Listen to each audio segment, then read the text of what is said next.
Assalamu alaikum, peace be with you. Welcome to Muslim Network TV. This is Imam Malik Mujahid, and you can always watch us on Galaxy 19 satellite, Muslim Network.tv, Amazon Fire TV, as well as Roku and YouTube and social media all over. Pretty soon we'll be on Apple TV as well. And today is Juneteenth. That was the day finally people in Texas found out that slavery is over. So, despite all the challenges in our society, this is the day of celebration and marking. But those people did not know for a long period of time. They did not have a place to celebrate either. Many of them actually were murdered because they wanted freedom, because freedom has been declared. That's a history. And one person who, before slavery ended, who started looking for his freedom, was a scholar, Umar bin Said. He was from the West Africa. He was brought here as a slave to South Carolina. He ran away from the slavery because he was born free. He wasn't a scholar. And some people think he might be some type of prince or something. But he was caught in North Carolina, taken to the prison. And on the wall, he found something, some charcoal or something. He will write in Arabic, appeal for his freedom, that I am a free man, why I am turned into a slave. And some person who knew Arabic language recognized, got him out, and he remains in his slavery, but as a more or less an honored person. And we'll talk about that also today as a gift of Juneteenth. But today we'll also talk about power. Not only just power, but united power. Today we'll take, we enjoy a 9 to 5 work day. Well, most of us, that is. And a weekend is free from work. It was not always the case. It happened just a century ago. How did it happen? Because people came together. Labor unions were formed. People organized. And that's how America and the world enjoys that. So power is neither good or bad. There are organizers who organize communities to achieve certain goals. And organizers say power is not set, it's relational. People power has the ability to alter relationships. It is said President Obama was one such organizer. That was long time ago, before he became a politician and left organizing.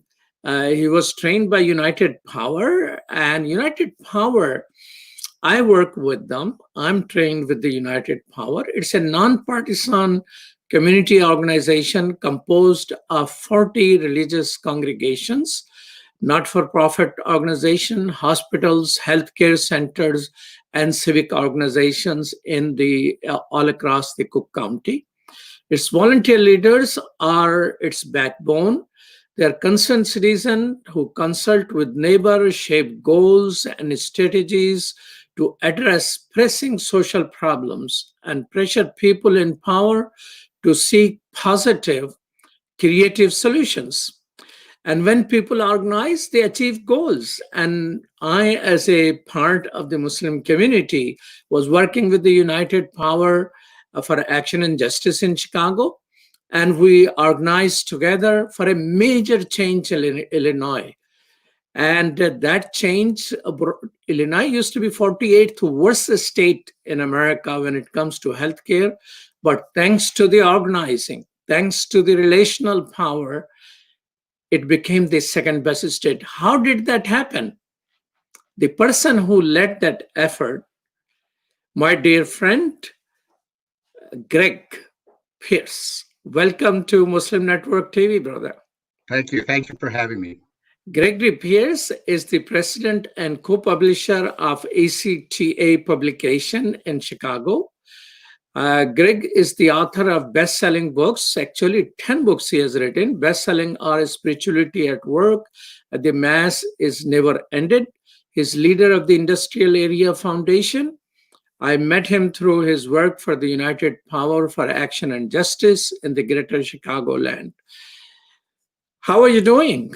I'm doing great. Happy Juneteenth.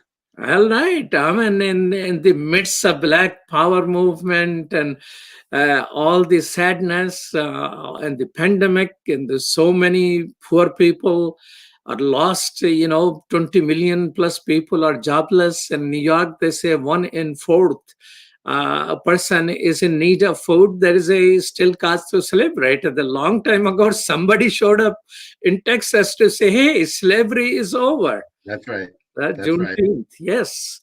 You are engaged in writing a book, and you have decided to have a chapter on Umar bin Said. How you came up with that idea? From you, actually. It was from you at first. I said, I need to know someone who wrote about power or powerlessness back before the country was formed. And you said, do you know about Omar bin Said? And I didn't. I should have, but I didn't. Oh, and so I went looking. Hear about it and we discuss it further. Oh, thank you so much for giving me a credit. And you are going to write one of the essays in the book as well. Yes, I will certainly. I will certainly write an essay on the book. That's my promise. And I have started taking notes. And the book is about power, isn't it? Yes, it's about power from the point of view of organizers and leaders. So what I went looking for is about 40 essay stories mostly, about people who had experienced either power or powerlessness and had written that up. Either they had already done it, like Omar bin Said, or I encouraged them to write it, like I am doing to you. We're going to have 40 or 50 essays in the book. It's going to be called Reveille for a New Generation. Organizers and leaders reflect on power. It's going to be out on election day. And those of you who have not heard about Umar bin Said was captured in West Africa. West Africa had about 30% of Muslim population at that time. He was captured and he brought to the Carolinas. And that's where from South Carolina, he ran away. He was a free man. He was an Islamic scholar. We don't know if he was an imam or not, but he was a learned person. He knew how to read and write. He has written his autobiography, which was lost. We knew in the literature that he wrote, but it was lost. It was rediscovered by Tariq Beard. And he was a Muslim born and raised in Chicago, an African American. And then he dedicated about 15 years of his life collecting close to 48 artifacts and things associated with Umar bin Said. And he insisted that Library of Congress, when he was sick about 2 years ago, he passed away. May God have mercy on his soul. He insisted and convinced the Library of Congress to have that collection. And Library of Congress has made it public by digitizing the whole thing. And once we can physically move, once you're in the Library of Congress, look up for the collection. He was a very honorable person. I have read the whole autobiography and I brought it to Chicago for the exhibition at the Sabal Museum and organized a day-long symposium there around that for the display and focus of the liberation movement. So it's on Juneteenth. We are celebrating Juneteenth, but at the same time, we're marking the continuous struggle to be free and strive for peace and justice. And that's where power comes in, Greg. And we also have to know our history. We have to know our history. For example, the estimates are anywhere from 10 to 30% of the slaves who were brought from Africa, enslaved people, were Muslim. Yes. You taught me that. Yes.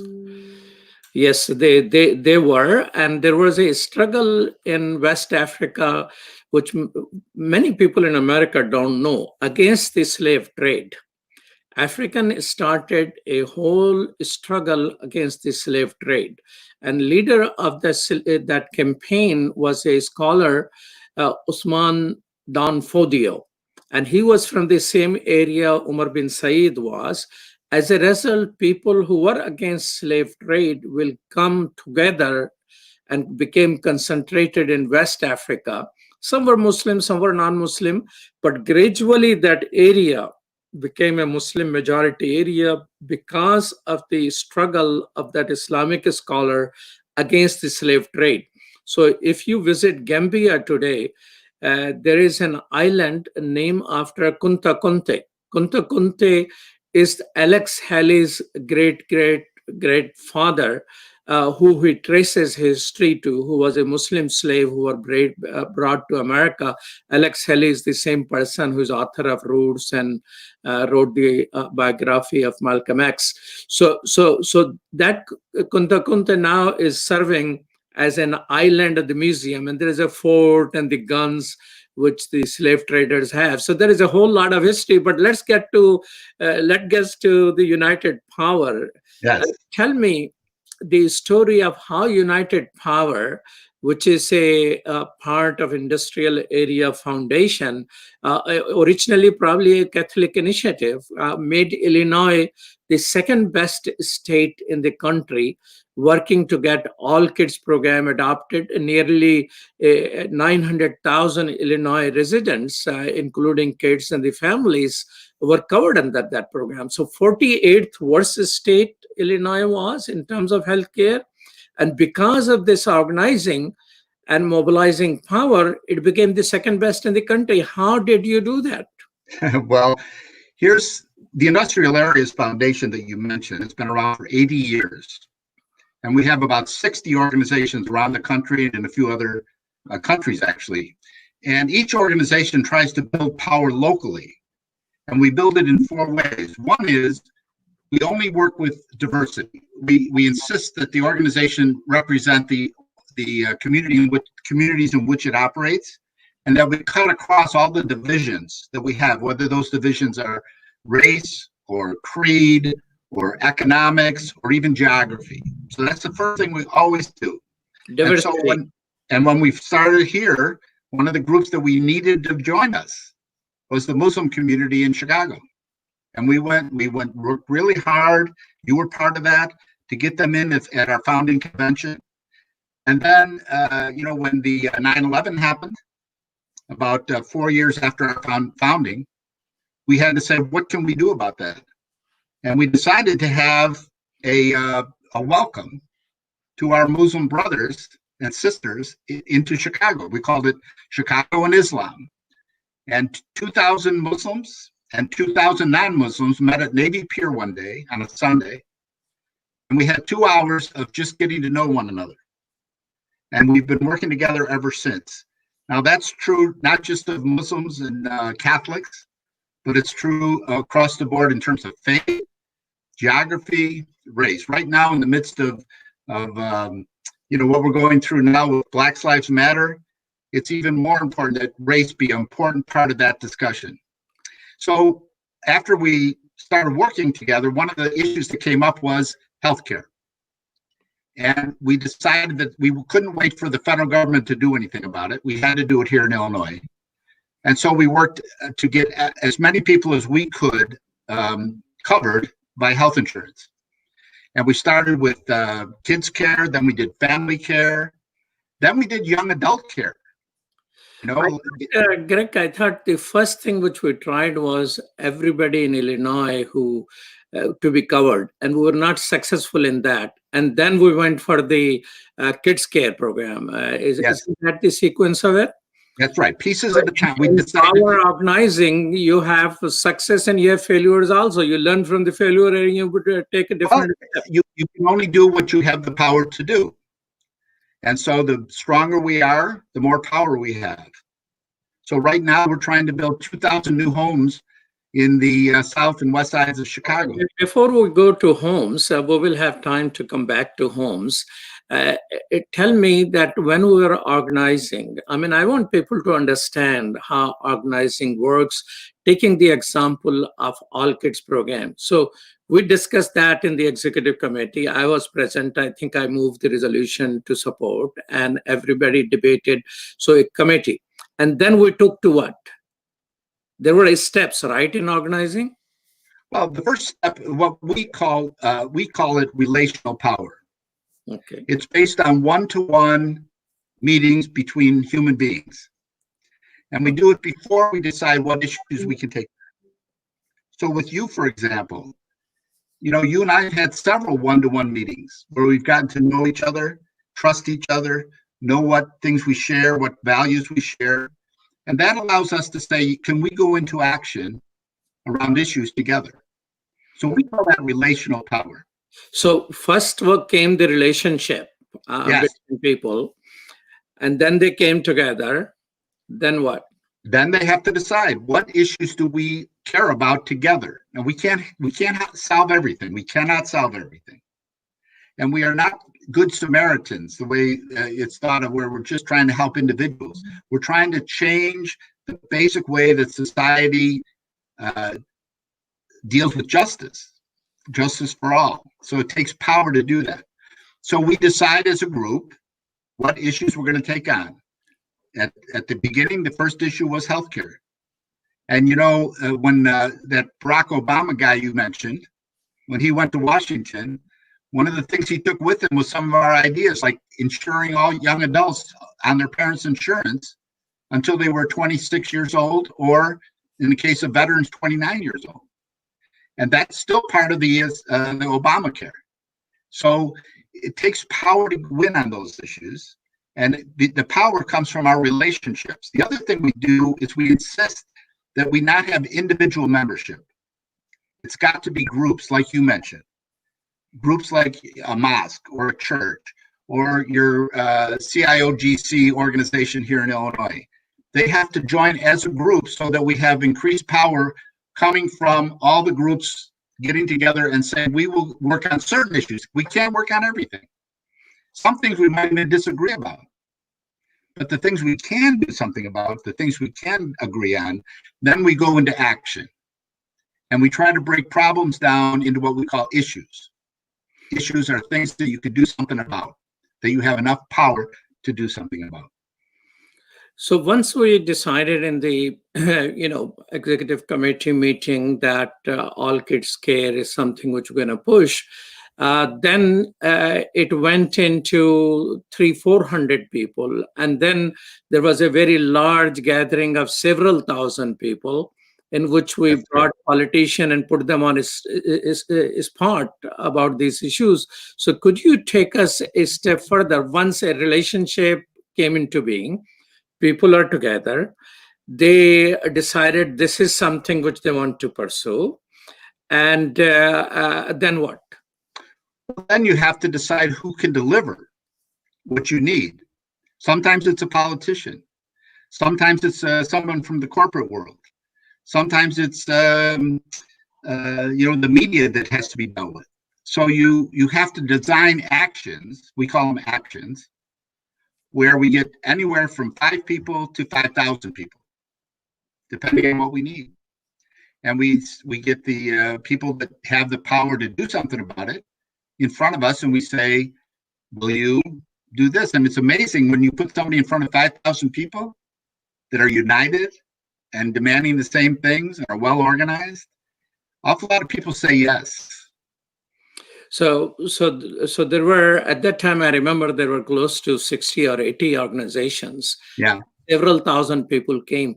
One of the things I always remember is when the politician was stated, you have everything orchestrated, who is going to ask what need to be done?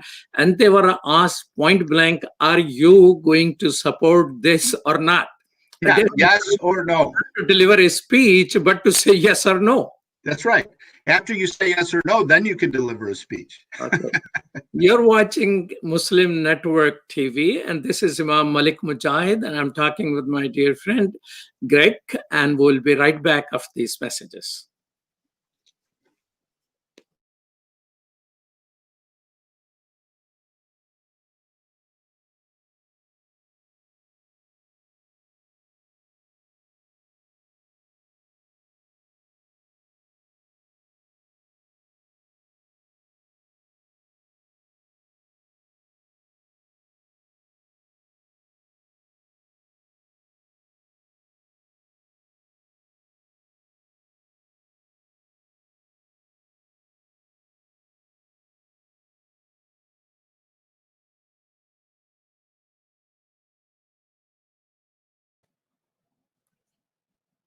Welcome back to Muslim Network TV. This is Imam Malik Mujahid, and I have with me a leader of the United Power for Action and Justice, Greg Pierce.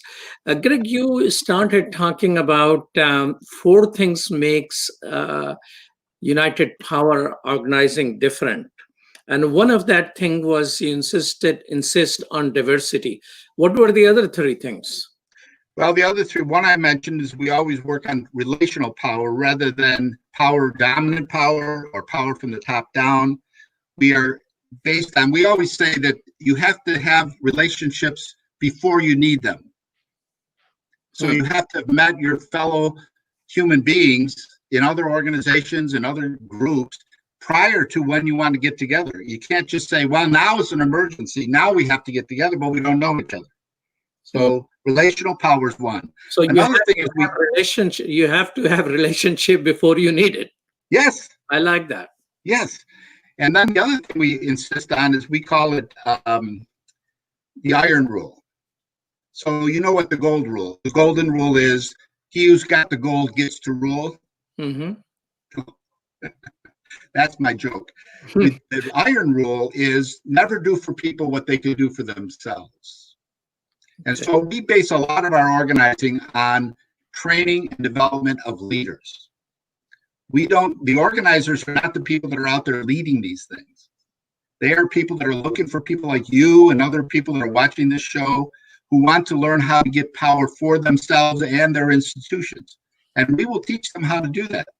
So that's the second thing. And then the final thing I want to say is we are also, I call it fiercely nonpartisan. We do not endorse candidates for office. Some of our individual member groups do, but we do not. Why is that? Because the day after the election, no matter who wins, we're going to be there trying to hold them accountable. And so we can't do that if we've endorsed their opponent. Or even if we endorse them, we can't do it. And so we do not take positions on, we encourage people to vote, certainly. We encourage people to get understand the issues, but we do not endorse people for office. So those are the four things we do. We diversity, institutionally based, nonpartisan, and the iron rule. Okay, so iron rule.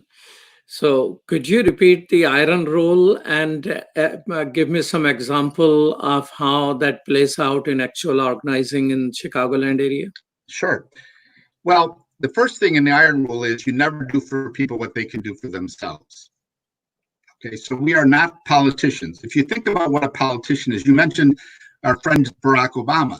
He was an organizer, but only for a year because it took too long. He wanted to do it faster. And he said, the way I could do it faster is if I could do it for people by running for office. So he did. And he ran for office and he was incredibly successful and did a lot of good. But he wasn't an organizer. What he was saying to people was, elect me and I'll do it for you. We, on the other hand, say to people, you do it for yourself. I mentioned before, we're trying to build 1,000 homes in Lawndale, which were, the community was, destroyed way back in the Martin Luther King riots, and it was hit again in the recent riots. And a lot of the housing has been decimated. There's like one neighborhood has 700 city-owned lots that are empty. 700. In Lawndale of Chicago. Yeah, Lawndale. And we're saying, you give us that property for nothing, for free. And we will help that community organize to build 1,000 houses in that community. It would transform Lawndale. It would transform the schools. It would transform the police relationship with the community. But we don't do it for people. We're saying you, as the leaders in Lawndale, have to get organized and demand this from your politicians, including the mayor. We had, we have a new mayor in Chicago about a year ago, Lori Lightfoot. And when she was running for office, we only asked her one question. We said, Ms. Lightfoot, if you are elected mayor, will you meet with us within 90 days? And she said, of course, she said yes, because she was running for office. Well, she won. So the next day we called her up and we said, You remember that promise you made to us? How about September 24th? And she said, okay. So she came expecting maybe 50 people in Lawndale. The meeting was in Lawndale. It was a United Power meeting. But 50 people did not show up. 500 people did not show up. 1,000 people did not show up. 1,251 people showed up. Wow. And when she walked in, and it included Muslims, Blacks, Hispanics, Asians, white people, Catholics, Protestants, Jews, Muslim. It was a microcosm of Chicago saying, will you work with us to make this happen? And you know what she said? Yes. So now we got to hold her. She was put on a spot. Will you do that? Yeah. And she said yes. Now it's our job to hold her to that. And so we're having regular meetings with her and her staff to figure out how do we build 1,000 homes in Lawndale in a year or 2 years. And we could do that if we have enough power. Okay. So once you achieve the stated goal, I mean, you got the politician to commit to it, then you have a lot of homework to be done. So are there, in different organizations, there are different models. There are, people have a staff and a staff is working on things. How United Power works. I mean, you say that we emphasize the volunteer leadership, but there is a role of full-time staff as well. Yeah, but you know what? Each of our organizations usually has one staff person, one organizer who's paid, sometimes two, never more than that. We don't have staffs of 15 or 25 people because our job is really to find the leaders and to train them in how to do it for themselves. So we are never the spokes. That's why you don't know who the organizers are very often, because they shouldn't be up front. That's the difference between an organizer and a politician. The politician wants to be in front. The organizer wants to be in the back of the room. Okay. So tell me this. Now that mayor has committed, tomorrow is another group is organizing June 20, 2020 for Poor People's March in Washington, D.C. So, of course, digitally happening. We're also part of that. But poverty is rising. You have taken one issue in Lawndale that 1,000 houses will be built, and mayor has agreed to that. What is the process between getting a commitment from politician and making it actually happen? I mean, in the case when you are mobilizing for all kids care, it went to Illinois Assembly, Senate passed, and you got the governor, Blagojevich, to sign, and it became a law. Right. So the process is clear. Yep. In the situation of Lawndale, 1,000 houses will be built, which will have impact of essentially transforming the neighborhood, which nothing has happened there since Dr. King marched and got beaten up. But the key is that it's not going to be somebody from the outside of that community coming in and telling them what they need or what kind of houses we should build. If they are going to be making all those decisions. And so they've got to get organized, and they are. We've got a great homeowners group down there now. We've got several institutions in the community, and they have got to get themselves organized to the point where they say, this is where we want to build, what we want to build. These are the people that are going to live in it. This is how it's going to work. They've got to make sure that they have the schools and the police and the social services and the hospitals. There's a big hospital, Sinai Hospital, right in the middle of that community. Mm-hmm. They are one of our member institutions. So working with them, trying to figure out how to make a real community of its own. We've done this many times. The best example probably is the Nehemiah Project, which is out in East Brooklyn. Which project? It's called Nehemiah, after the prophet Nehemiah in the Old Testament. And it was organized by your friend of mine, Mike Deakin, but it was led by all the people in that area. They organized, and they took an area that was at least as bad as any area in Chicago, and they built 6,000 homes.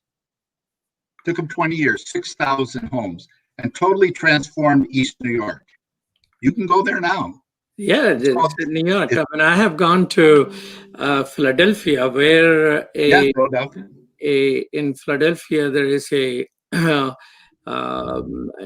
used to be a musician, Mr. Gamble, Luqman Gamble. Now he's an imam in the Muslim community. He has transformed the whole neighborhood. I mean, if you're driving there in downtown of, I mean, in that neighborhood close to downtown in Philadelphia city, suddenly you say, what happened? Because suddenly everything looks so good as long as you're in neighborhood. So he was among the people who were highly appreciated and how they organized the neighborhood.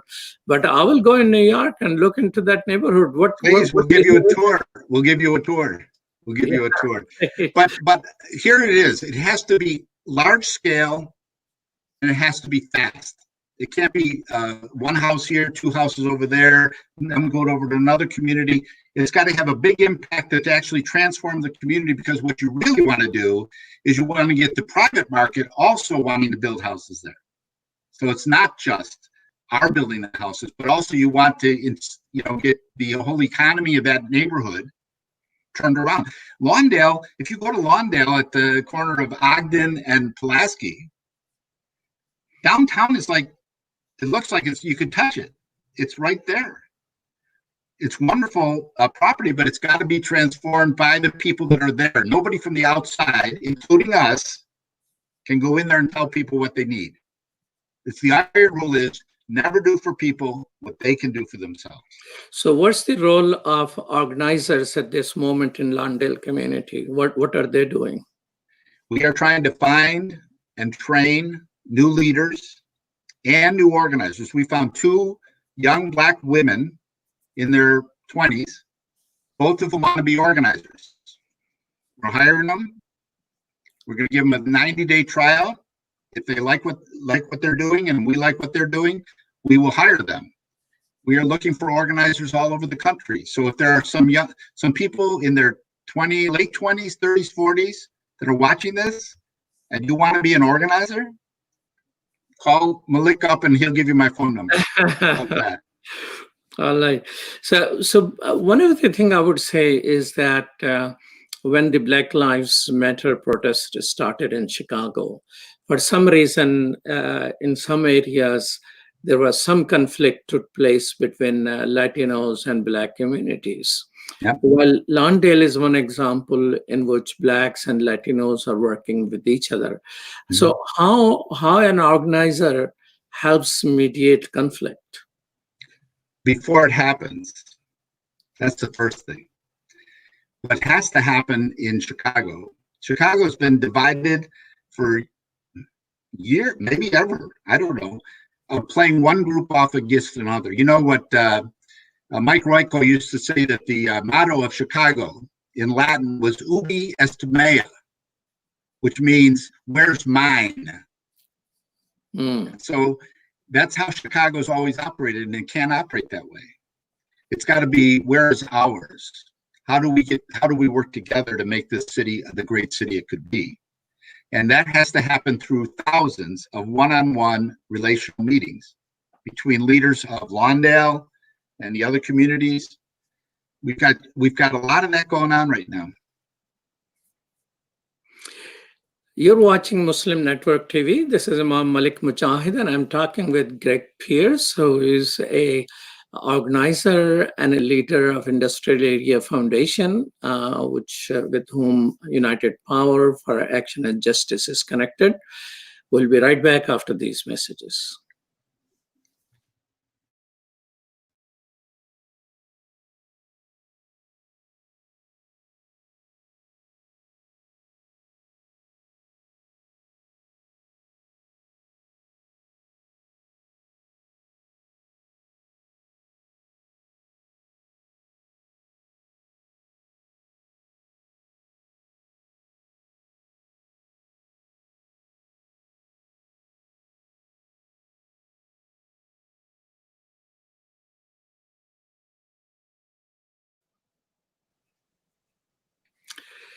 Welcome back to Muslim Network TV. This is Imam Malik Mujahid, and I'm talking with Greg Pierce.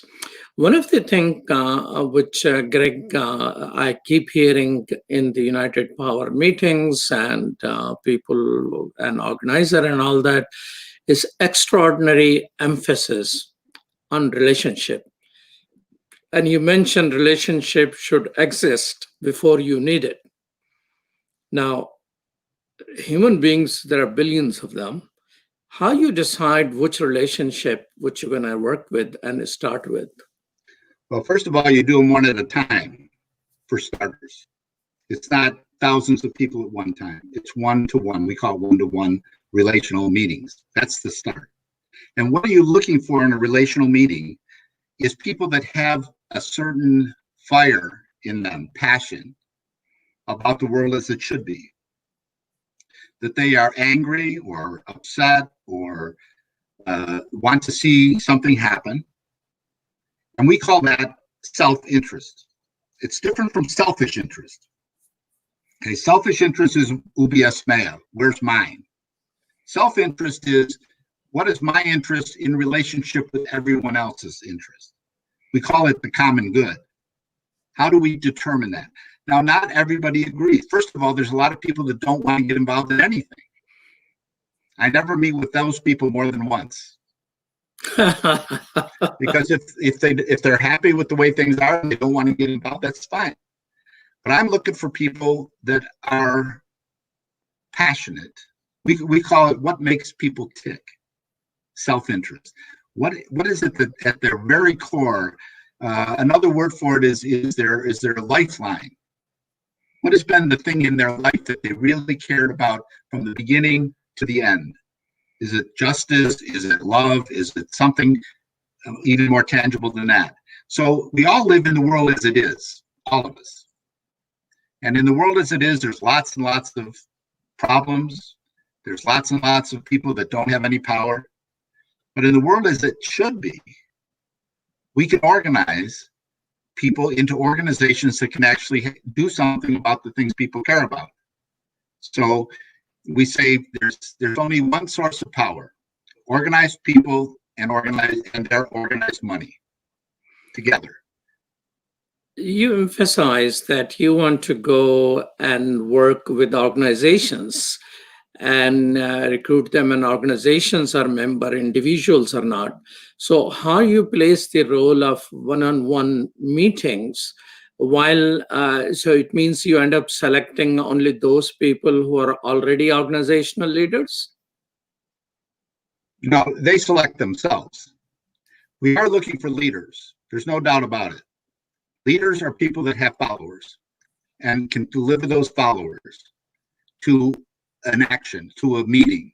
So when 9/11 happened and the Muslim community here in Chicago was under attack, we used all of our leaders got together and said, what can we do about it? And they turned out 4,000 people.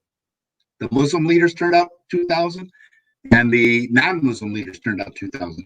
And at one point in that action, which I was honored to be one of the co-chair, along with one of the Muslim leaders, we stopped the meeting, completely stopped the meeting at Navy Pier. There were 4,000 people in the room. And we said, now find somebody who you do not know and doesn't look like you, and have a one-to-one with them for 15 minutes. So in that on Navy Pier, in their main ballroom, we had 2,000 one-to-one meetings at the same time. I remember that. I was one of those. Do you? People. Yes. Right. So do my kids. My kids were 10 years old at the time, and now they're 30.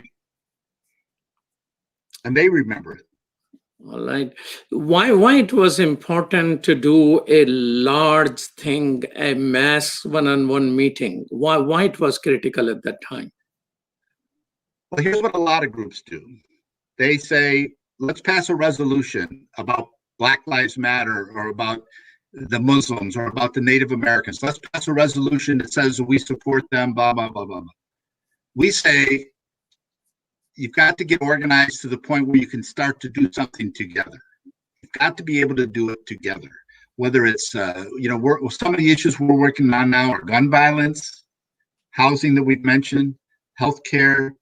These one of the big issues we're working on now is mental illness, because 30% at least of the people that are in our jails and prisons shouldn't be there. They are picked up 30% minimum, because they are picked up in some kind of an episode that they get caught up in because of mental illness or drugs or a lack of drugs or whatever, like they're not taking their drugs. And the police only have one choice. Well, actually, they have two choices. One is they can send them to jail. And that's historically what's mostly happened, is they get the police officer arrests the person, takes them down, book them into the legal system. The other option is to take them to a emergency room in a hospital. And then when they take them in there, the policeman has to stay with them until they're completely dealt with. So police officers are ending up spending 5, 6, 7 hours sitting in an emergency room. There is an alternative that we're working on right now, is to develop, first of all, we have to train the police in what's called crisis intervention team training. And we've got about half the police officers in Illinois now trained for that. So they understand that they're dealing not with a crime, but with an episode of mental illness or caused by mental illness or drugs or something like that. Yeah, that is extremely critical. I mean, in Georgia, just on May 28th, a young person who police knew has the mental health issue, because they have taken him to hospital before. He was shot dead because probably they did not have that particular training which you're talking about. So that training is provided by who? Physicians? It's provided by the state of Illinois, but we made sure that it was available to police officers in each of their home counties by working with the sheriffs and the other law enforcement, rather than having to go down to Springfield to take the training, which was not working. The other thing, though, is we also have to develop what's called crisis stabilization units near hospitals or attached to hospitals, that where the police officer does not have to take the person into the emergency room. They can take them to a crisis stabilization unit, might be connected with the hospital, and immediately sign them over to people that know how to handle that. So we've already developed, I think, 3 or 4 in Illinois, up in the northern part of Illinois, but we need about 10 of them total to be able to have a real alternative to jail and a real alternative to the emergency rooms. So these are staffed by medical professionals and behavioral health. It's not a medical issue. They're not bleeding. They don't have COVID-19. They are experiencing an episode. I like to call it an episode. And they need somebody to calm them down. Part of the thing these places have is like a living room where people can just sit and calm down. Make sure they're on their medications. If they're taking medications, call their families. Get their families to come and pick them up. If they need an overnight, these places have 5, 6, 10 beds that they can keep people overnight.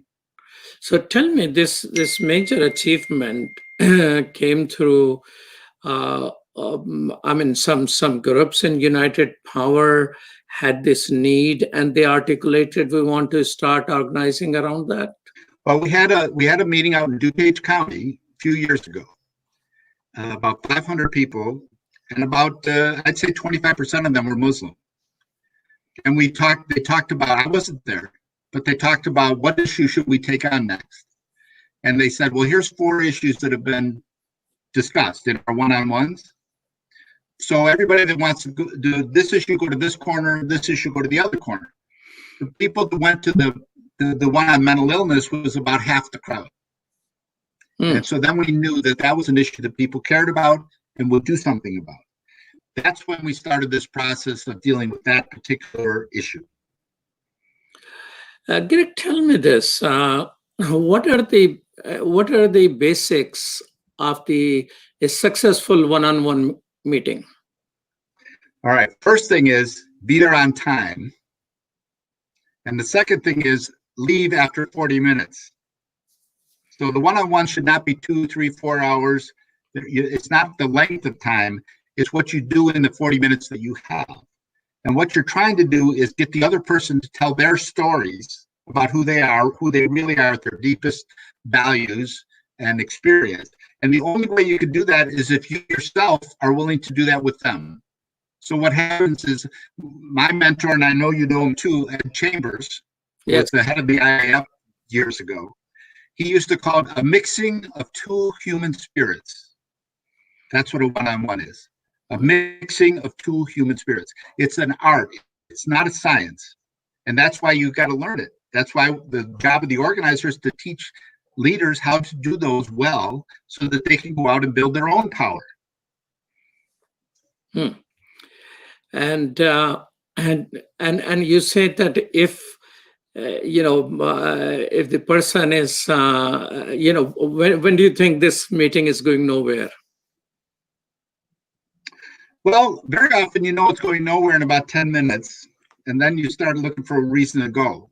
But on the other time, but that's not the hard part. The hard part is when it's going so well that you're really connecting with the other person, and still you have to stop.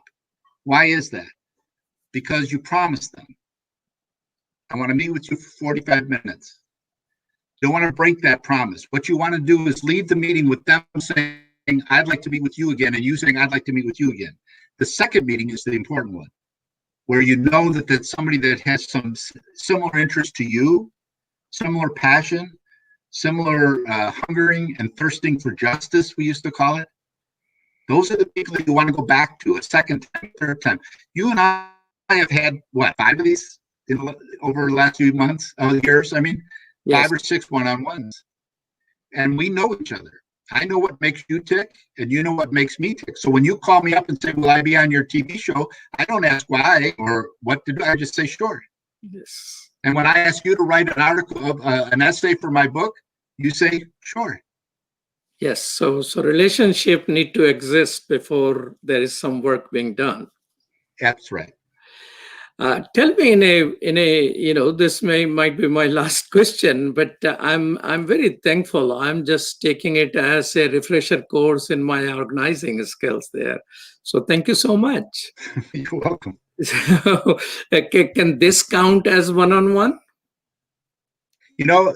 Since this pandemic, we've had to learn how to do these on like this one-on-one, on virtual, and it can be done.